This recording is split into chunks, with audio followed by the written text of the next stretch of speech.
que bien nos hace cantar y llorar, ¿no? ¿Sí? Como iglesia, hacerlo unido, por supuesto, nos ayuda a seguir consolidando nuestra vida espiritual, es parte natural y espontánea de la vida cristiana. Quiero compartir esta temática con ustedes, seguimos en la misma línea de lo que hemos estado tratando, confiando en el plan eterno de Dios, viviendo en su reino en lo público. La semana pasada era viviendo en su reino, ahora vamos a tocar uno de los aspectos que se esbozó la semana pasada, pero ahora vamos a tratar de profundizar un poco más en esto. Bien, hemos hablado de la confianza en el Señor como un acto inicial y no la última instancia o alternativa. Debe ser el fundamento con el que enfrentamos todos los aspectos de la vida, ¿cierto? Y hemos hablado de confiar ya en muchas temáticas. Hoy vamos en su plan eterno 7, ahí vamos abajo, ¿ya? Para el que quiera la secuencia de todas las predicaciones, están todas en PowerPoint, ¿ya? Algunos hermanos la han pedido y se la hemos facilitado, no hay ningún inconveniente. Si son útiles de alguna forma, están disponibles. Voy a leer este pasaje pensando en profundizar justamente en esta idea de confiar en el plan eterno de Dios, de confiar en lo que Él ha hecho, en lo que Él ha planificado, en lo que Él ha proyectado, pensando particularmente en la idea del reino de Dios y cómo hay ciertos pasajes que nos introducen y nos explican lo que significa ser miembros del reino de Dios. Voy a leer el que está en Mateo 5, del 1 al 12, seguramente ustedes lo conocen como el Sermón del Monte o el Sermón de la Montaña, la primera parte, ¿cierto? Un pasaje muy conocido que está ahí en el texto de Mateo y voy a leer estos versículos. Dice así: viendo la multitud, subió al monte y sentándose vinieron a él sus discípulos y abriendo su boca les enseñaba diciendo: bienaventurados los pobres en espíritu, porque de ellos es el reino de los cielos. Bienaventurados los que lloran, porque ellos recibirán consolación. Bienaventurados los mansos, porque ellos recibirán la tierra por heredad. Bienaventurados los que tienen hambre y sed de justicia, porque ellos serán saciados. Bienaventurados los misericordiosos, porque ellos alcanzarán misericordia. Bienaventurados los de limpio corazón, porque ellos verán a Dios. Bienaventurados los pacificadores, porque ellos serán llamados hijos de Dios. Bienaventurados los que padecen persecución por causa de la justicia, porque de ellos es el reino de los cielos. Bienaventurados sois cuando por mi causa os vituperen y os persigan, y digan toda clase de mal contra vosotros mintiendo.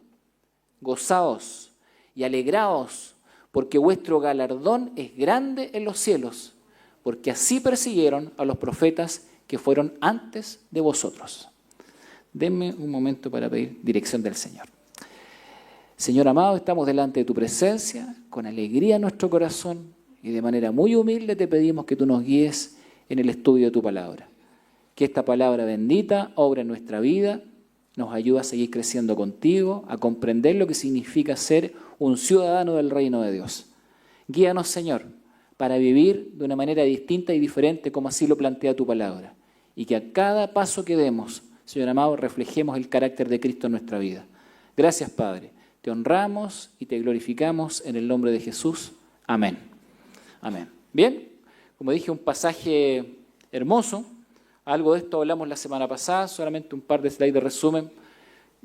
Tratamos de identificar qué es el reino de Dios. Dije que es la soberanía eterna de Dios sobre todo lo creado y de manera más concreta y específica es el reinado espiritual de Dios en los corazones de aquellos que habiéndose arrepentido de sus pecados han nacido a una nueva vida en Cristo, aceptando voluntariamente y con gozo la plena autoridad del Señor sobre sus vidas.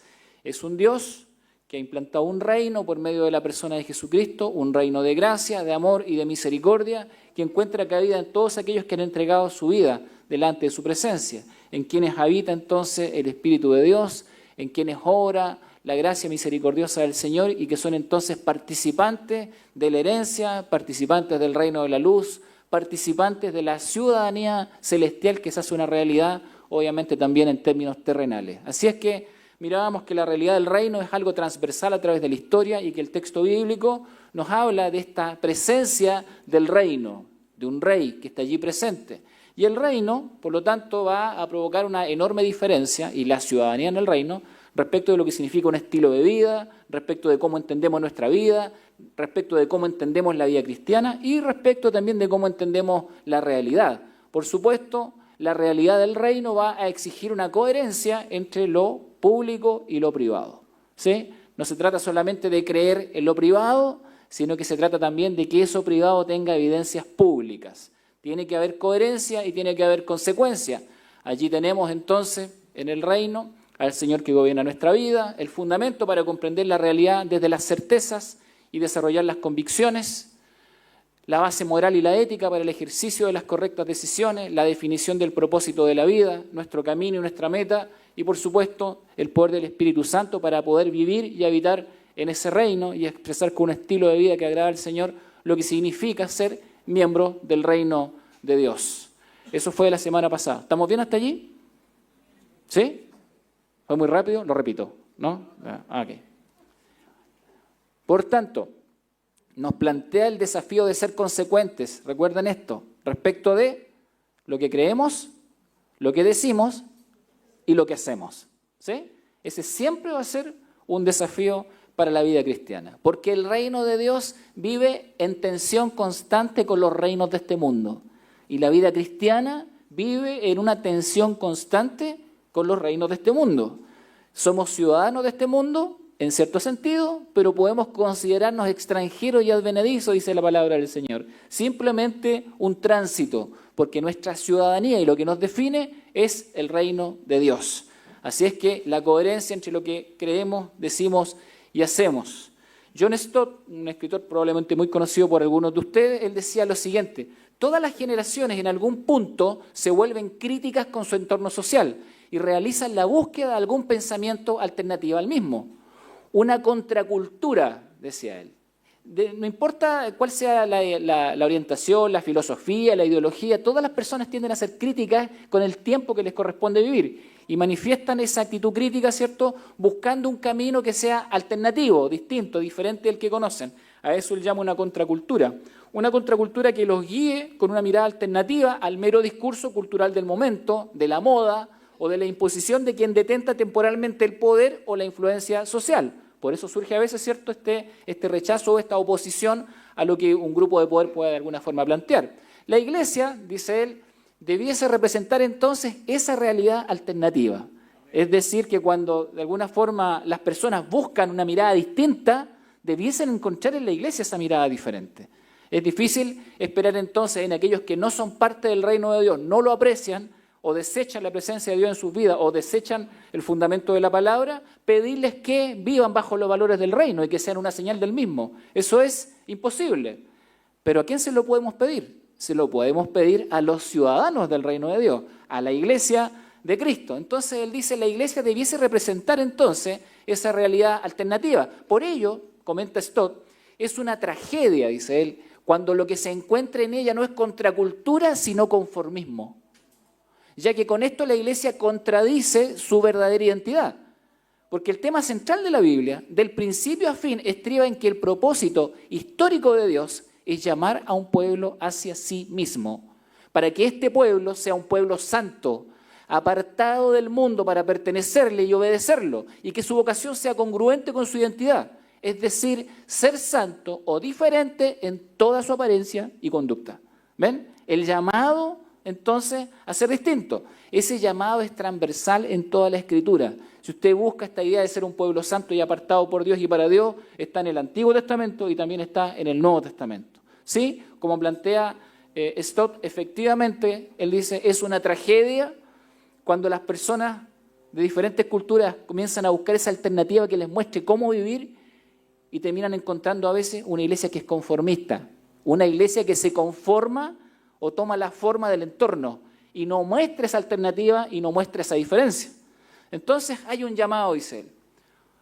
El Sermón del Monte, y aquí está lo que nos convoca en función del pasaje, debe entonces verse en este contexto, es decir, como un mensaje de Jesús enseñando lo que significa una vida alternativa en medio de los reinos de este mundo. Retrata el arrepentimiento, ¿cierto?, y la justicia que pertenecen al reino. Entonces, dice él, Es decir, describe cómo se ven la vida y la comunidad humana cuando se encuentran bajo el régimen de la gracia de Dios. ¿Y cómo se ven? Diferentes, dice él. Diferentes. Es decir, cada persona que experimenta una relación con el Señor debiese verse diferente. Una comunidad que cree en Cristo necesariamente tiene que ser diferente a su entorno. Entonces plantea él, Jesús hizo hincapié en que sus verdaderos seguidores, los ciudadanos del reino de Dios, deberían ser completamente diferentes de los demás.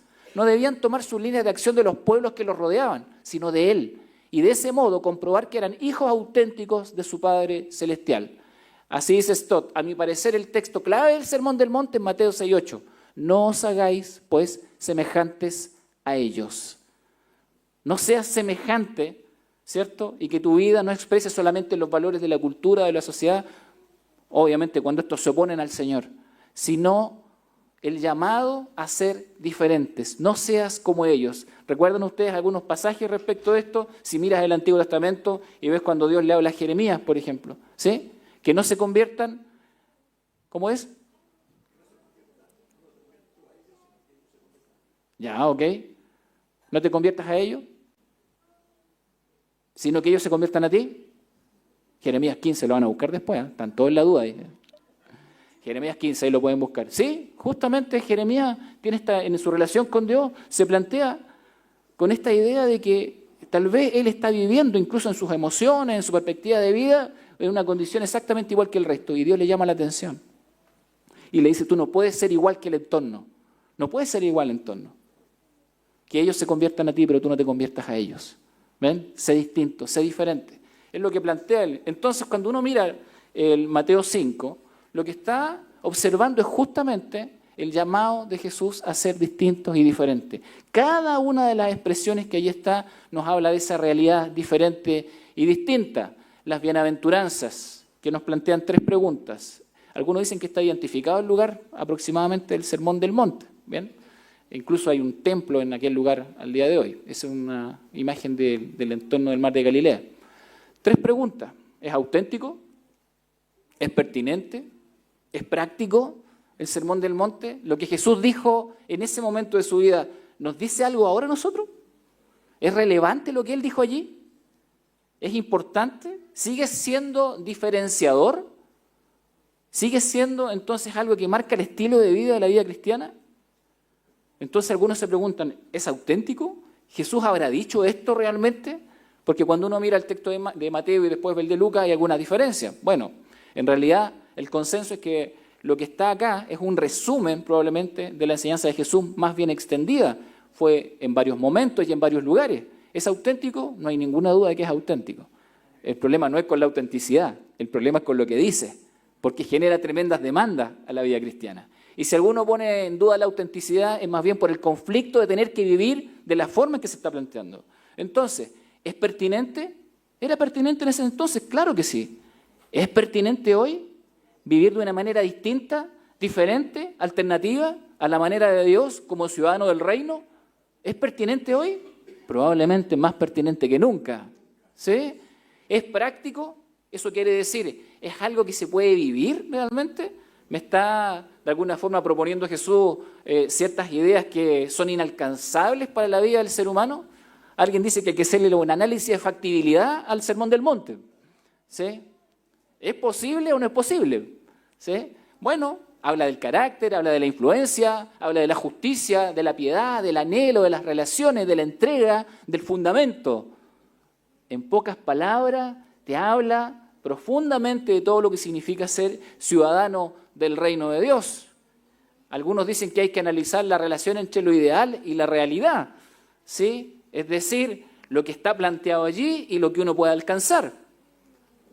La justicia del Sermón del Monte es una justicia interior que se manifiesta exteriormente en palabras, obras, relaciones. Lo que ocurre en el corazón del ser humano es fundamental. Las altas normas son solo posibles para aquel que conoce a Cristo. Solamente son posibles para la persona que conoce a Cristo. Entonces, las normas de Cristo se logran con Cristo, con el Cristo en nuestra vida, con el Mesías, con el Redentor. Si estamos en Él, entonces hemos cumplido las normas. Uno dice, hay una relación entre lo ideal y la realidad. Si nosotros nos planteamos cumplir con las demandas del reino de Dios de acuerdo a lo que enseña Jesucristo en nuestra fuerza, ninguno de nosotros tiene la capacidad para cumplirla. Nadie va a alcanzar el estándar. En el análisis de factibilidad, si nos basamos solamente en las posibilidades humanas, no hay posibilidad de que cumplamos con el estándar. ¿Cuándo es entonces que nosotros cumplimos con el estándar? Simplemente cuando hemos sometido nuestra vida a Jesucristo, porque Él sí cumple plenamente con el estándar. Y entonces somos hechos ciudadanos del reino de Dios y todos estos aspectos se hacen parte de nuestra vida. ¿Es posible? Sí, en Cristo es posible. Por medio de Cristo es posible.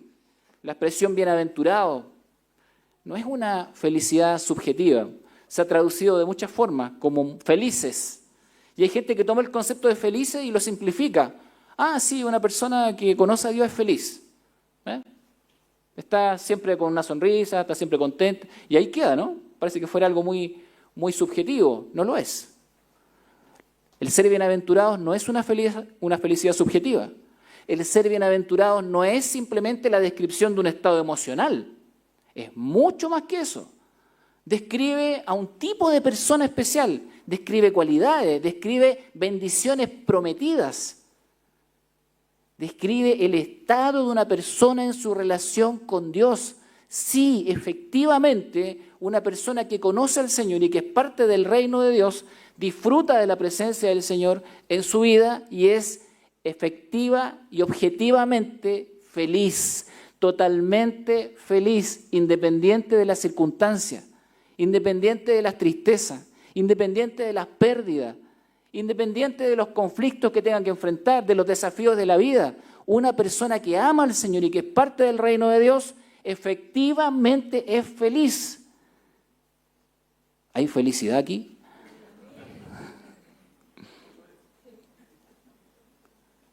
Tiene que haberlo.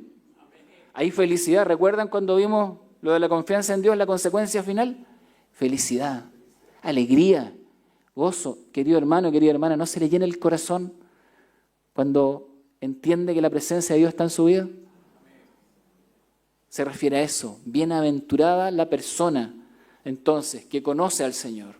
Al menos 8 cualidades se mencionan aquí. Yo no voy a tratar cada una de ellas en este pasaje porque cada versículo en realidad es una predicación, ¿ya? Solamente voy a hablar del aspecto general como lo estoy haciendo. Al menos 8 cualidades. Se habla de quienes a la vez son mansos y misericordiosos, de quienes son pobres en espíritu y de limpio corazón, de quienes lloran y tienen hambre, pero que también pacifican y también al mismo tiempo se les persigue. O sea, personas perseguidas que son pacificadoras, personas que tienen hambre, pero son capaces de llevar misericordia y gracia a la vida de otras personas. Personas que reciben persecución, que son agredidos y sin embargo son capaces de actuar con mansedumbre. Son capaces entonces de llevar la misericordia del Señor. ¿No les parece que esto es extraño? ¿Cómo se puede vivir una vida bajo este estilo? Las 8 bienaventuranzas o bendiciones, decía alguien. Estas personas poseen el reino de los cielos y heredan la tierra, dice el texto. Los que lloran son consolados y los que tienen hambre son saciados. Reciben misericordia, ven a Dios, son llamados hijos de Dios. Su recompensa celestial es grande. Y todas estas bendiciones vienen juntas, del mismo modo que las 8 cualidades describen a cada cristiano. Las 8 bendiciones también se otorgan a cada cristiano. Todos nosotros debiésemos disfrutar esta identidad y este estilo. Sí, vivir una vida distinta a la manera de Cristo es entonces posible. Y entonces, ¿cómo afecta esto a nuestra vida? ¿Cómo es que afecta entonces a nuestra vida? Miren, quiero decirles que estuve pensando varias formas de poder enfocar esto. Y me pareció que si nosotros vamos a hablar del reino de Dios, de su justicia, y vamos a hablar entonces de la forma en que nosotros entendemos esto en lo público, inevitablemente dije voy a tener que hablar de un tema que es público, porque si no, no estaría aplicando la palabra del Señor. Estos días, ustedes saben, ha habido muchas situaciones que han salido a la luz pública, actos de corrupción. Eso es claro para todos, ¿cierto? Creo que ya estamos todos muy impactados y quiero decir también que no voy a hablar desde un sector político porque no tengo un sector político, sino que voy a hablar como ciudadano, pero sobre todo voy a hablar como hijo de Dios. La corrupción es algo que está dañando tremendamente nuestro país, en todas las áreas. Pero además de eso, han surgido algunos temas y me voy a enfocar específicamente en eso. Me imagino que con el afán de generar otro espacio también de discusión, generan algunas propuestas que de alguna manera tienden a disfrazar otras ideas, ¿no? Y se ha planteado, ayer o antes de ayer, se planteó la necesidad de llevar a Chile hacia una ley de aborto a todo evento. Nosotros servimos 10 años en un país donde el aborto es a todo evento. Chile viene un poco más atrás todavía, de alguna forma, ¿no?, con estas ideas. Y algunos piensan de que es una excelente idea. Chile tiene un aborto en 3 causales, que costó mucho como ley y con la cual como cristianos tampoco estamos de acuerdo. Y hoy se quiere dar un paso más en función de lo que sería el aborto libre, ¿sí?, sin una causal específica. Lo que se presumía en algún instante que esa primera ley iba a ser solamente una puerta para otra, hoy día de alguna forma se está cumpliendo, ¿sí? Entonces, quiero tocar ese tema, porque si vamos a hablar del reino de Dios y su justicia, y vamos a hablar entonces de que el reino de Dios tiene que ver con todas las áreas de nuestra vida, la iglesia de Cristo no puede quedar muda frente a las cosas que van ocurriendo. Y deberíamos tener alguna reflexión al respecto. Y frente a eso quiero decir primero que la vida es sagrada. La vida es sagrada. Cada vida es sagrada. Cada vida encierra la imagen de Dios en el ser humano. La dignidad del ser humano está presente. Aun cuando se ha perdido la perfección, dice un autor muy interesante, no se ha perdido el valor de la vida de cada ser humano. Eso es importante. El hecho de que el pecado dañe al ser humano no significa que su vida sea menos valiosa. El ser humano es pecador, pero Dios ama a cada persona de este mundo. Y entonces eso le da dignidad a la vida del ser humano. La vida es sagrada. No matarás, recuerda, ¿cierto?, de manera muy concreta un mandamiento del Antiguo Testamento ahí en Éxodo. Y por supuesto, cada vida es parte y una expresión de la voluntad de Dios. Bien, cada vida es expresión de la voluntad de Dios. Hablando de esta temática, George Grant dice que lo que ocurre y lo que está ocurriendo a nivel mundial es que la humanidad de alguna forma idolatra la muerte. Y por eso la experimenta en todas sus formas y la disfruta lamentablemente en todas sus formas. Tristemente, dice él, el factor más importante para entender la antropología, el estudio del ser humano, ¿cierto?, ya que todos los seres humanos, sin excepción, son pecadores, es el concepto de thanatos, de hecho dice con H, thanatos, que significa muerte, es la expresión griega para muerte. Sin tomar en cuenta las ideas freudianas, el síndrome de thanatos es simplemente la inclinación natural y pecaminosa hacia la muerte y hacia la corrupción. Todos los seres humanos, debería decir ahí, todos los seres humanos han recibido la muerte morbosamente con los brazos abiertos, dice. Una cultura de la muerte. De hecho, Proverbios dice esto, Dios dice esto: todos los que me aborrecen aman la muerte. Y esto, por supuesto, provoca problemas éticos en la vida del ser humano, porque si se trastoca la base moral, entonces la ética, la expresión práctica de esa moralidad se trastoca. Se produce un rechazo a la responsabilidad de ser imagen de Dios. ¿Sí? Hay un rechazo. Se supone que los seres humanos somos imagen de Dios en el sentido de reproducir los atributos de Dios, no los incomunicables, como he dicho en otro momento. Nosotros no somos omniscientes ni somos omnipresentes. Pero así como Dios ama, nosotros podemos amar. Así como Dios es bondadoso, nosotros podemos serlo. Así como Dios da misericordia, nosotros también podemos ser misericordiosos. Sí, podemos reproducir atributos de Dios. Y eso describe la imagen de Dios en el ser humano. No es una cuestión biológica. ¿Problemas éticos? Por supuesto. Hay rechazo a la ley moral natural. Ni siquiera me estoy refiriendo acá a la ley en términos bíblicos. Me refiero a la ley moral natural, aquella que respeta la vida en todas las culturas a través de toda la historia. El ser humano se está saltando la ley natural, el respeto natural. De hecho, la Escritura nos dice que en estos últimos tiempos una de las cosas que se va a perder es el afecto natural, el afecto fraternal. Por supuesto que sí. Los seres humanos cada vez están más distantes el uno del otro y expresan esto de todas las formas posibles. Hay un rechazo al valor de la vida y esto, por supuesto, genera problemas éticos en el trayecto de la vida.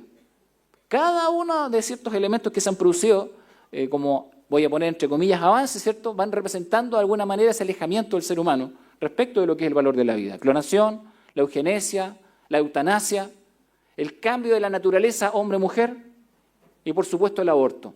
Cada uno de ellos pervierte el sentido original y por lo tanto no solamente cambia lo que Dios ha dicho, sino que cambia el valor de la vida de cada ser humano. Lo trastoca en esta cultura de la muerte, como dice Grant.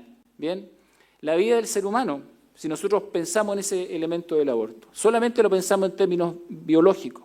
Arranca en una fecundación, en una gestación, hay niñez, hay juventud, hay adultez, madurez, vejez. ¿Dónde está cada uno? No vamos a hacer esto, ¿cierto? Ya. Ok, identifíquense con libertad. Y eso lo vemos en términos biológicos. Pero si la vida del ser humano es solamente lo biológico, solo lo que se ve, entonces tenemos un problema. Porque el ser humano es mucho más que lo que se ve, es mucho más que lo biológico. La realidad no es solamente material, aun cuando existan corrientes materialistas, dialécticas, que intenten decirnos que el ser humano es solamente lo que se ve o que la historia es solamente lo que se ve. Por supuesto, el ser humano tiene espiritualidad, una espiritualidad que Dios le ha dado. Cada ser humano la tiene y por tanto es valioso. Si miramos la vida del ser humano en términos biológicos, ahí hay algo. Pero, ¿qué dice la Escritura? La muerte, ¿no? También es parte de la vida. Y cuando miramos esta línea de pensamiento al cual todos estamos sometidos, ¿qué más le agrega la Escritura?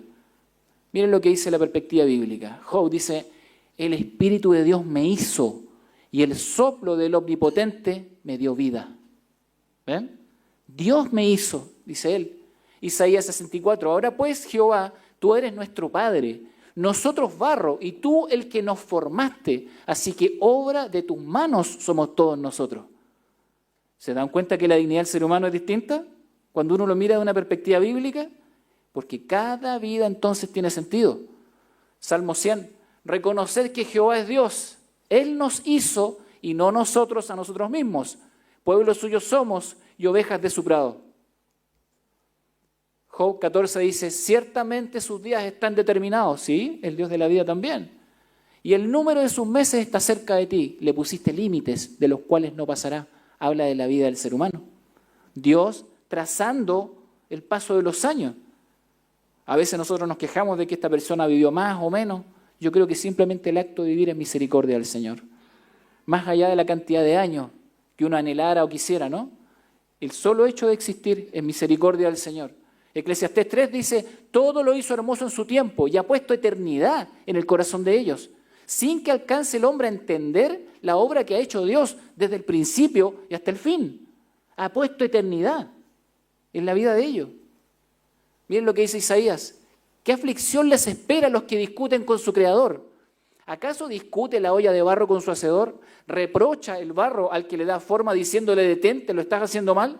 Exclama la olla, ¿qué torpe eres? Qué terrible sería si un recién nacido le dijera a su padre, ¿por qué nací? O le dijera a su madre, ¿por qué me hiciste así? Esto dice el Señor, el Santo de Israel, tu Creador. ¿Pones en tela de juicio lo que hago por mis hijos? ¿Acaso me das órdenes acerca de la obra de mis manos? Yo soy el que hizo la tierra y creó a la gente para que viviera en ella. Qué maravilloso, ¿no? El Dios que ha dispuesto en su voluntad que cada una de las personas que existen en este mundo venga a existir y vengan a ser. Sí, el ser humano es mucho más que lo que se ve. Por lo menos hay 3 componentes adicionales a la secuencia. Primero, y antes de simplemente ser fecundados, nosotros existimos porque Dios ha puesto en su voluntad que nosotros vengamos a este mundo. Amén. Voluntad del Señor.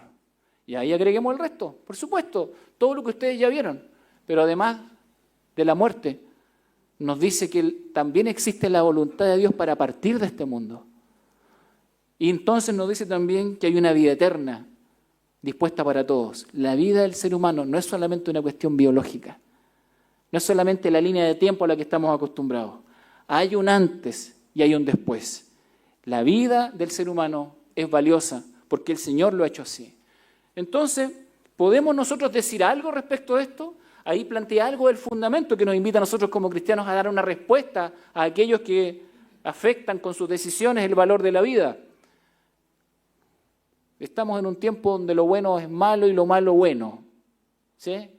Alguien decía así, Peter Barnes, en un texto muy interesante, él dice, existe una suposición sutil muy generalizada en la sociedad de hoy de que los que están a favor del aborto son personas sensibles, liberales, compasivas, progresistas, elocuentes, inteligentes y que están al tanto de las necesidades de la vida moderna. Mientras que los que están a favor de la vida, con frecuencia son descritos como un grupo de radicales dogmáticos y fundamentalistas. ¿Sí? ¿Sí? Eso pasa.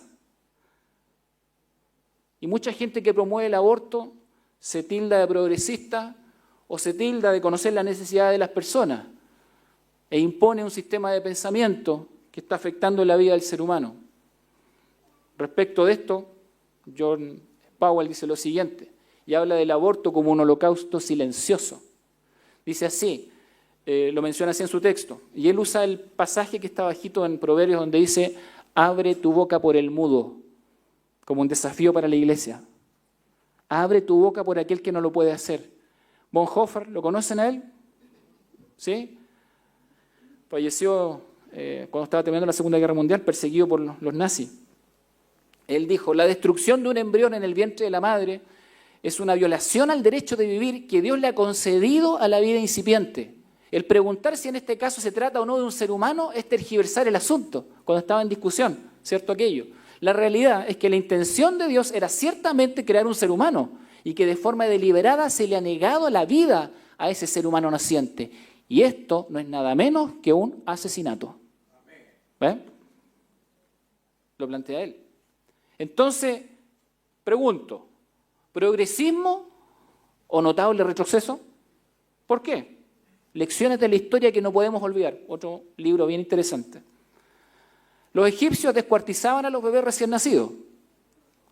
En Japón se usaban infusiones abortivas, estamos hablando del imperio, ¿cierto?, antiguo. Los polinesios golpeaban el abdomen de la embarazada hasta provocarle el aborto. Los cananeos arrojaban a sus hijos a las piras ardientes, a las hogueras, y los sacrificaban cuando querían hacer alguna construcción. Los hindúes y los árabes, imperio antiguo, utilizaban químicos abortivos y el abandono.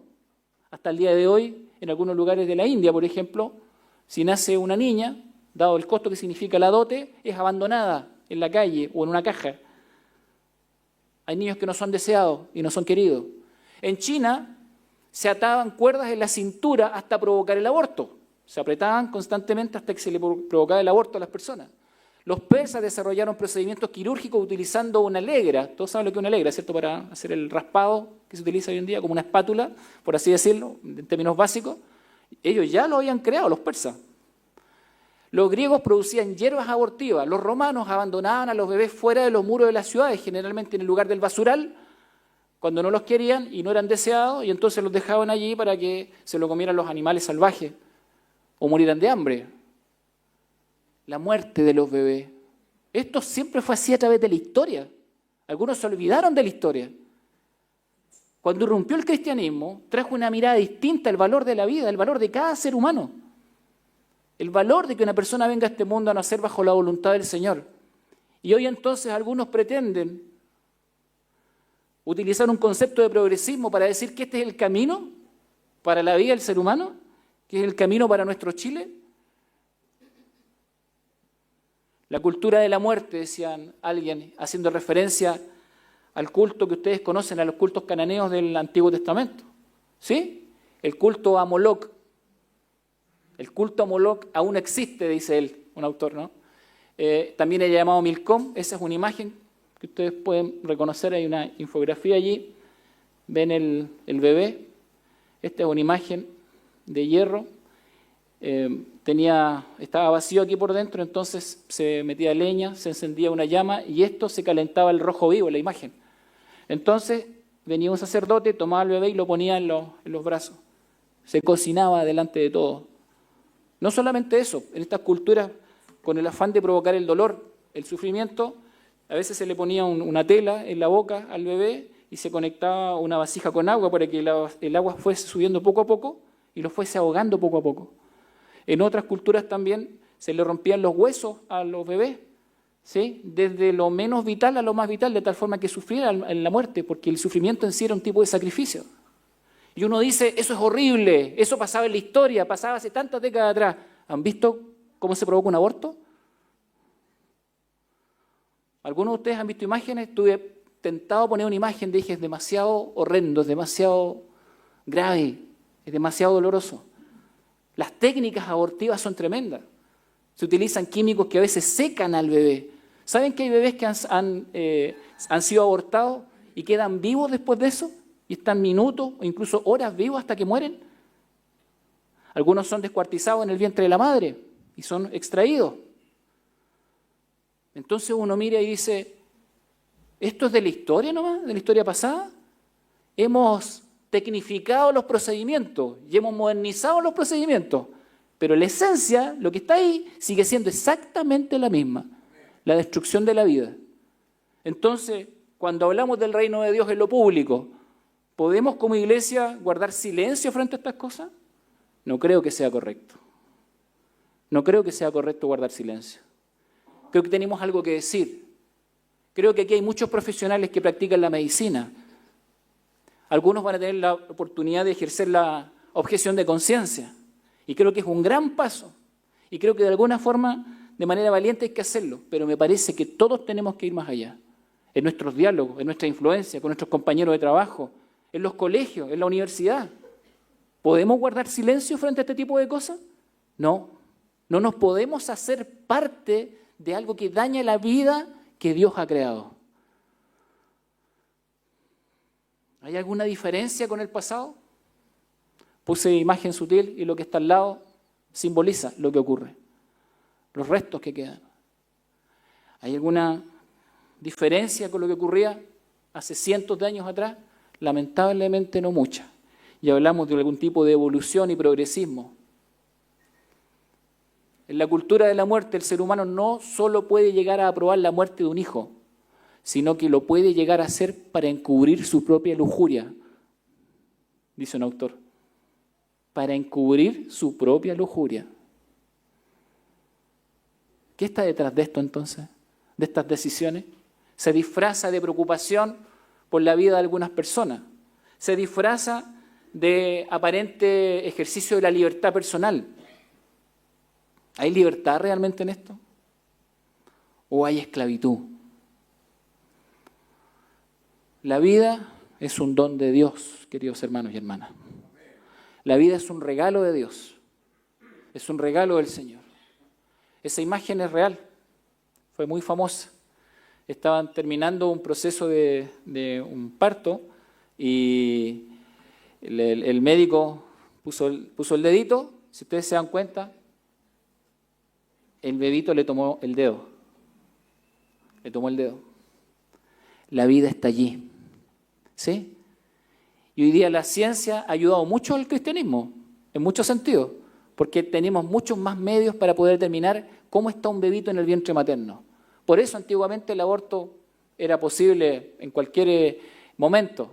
Hoy día han tenido que ir retrocediendo cada vez más, porque cuando ves un bebito que tiene 3 meses, está ahí, está completito, tiene que crecer solamente. Pero cuando nosotros entendemos que la vida es voluntad de Dios, va mucho más allá que una cuestión biológica. ¿Sí? La vida es un don de Dios. La vida es un regalo del Señor.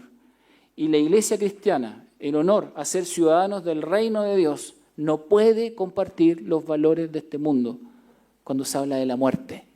No compartimos esos valores. Nos identificamos entonces con lo que Dios dice respecto de cada ser humano en este mundo.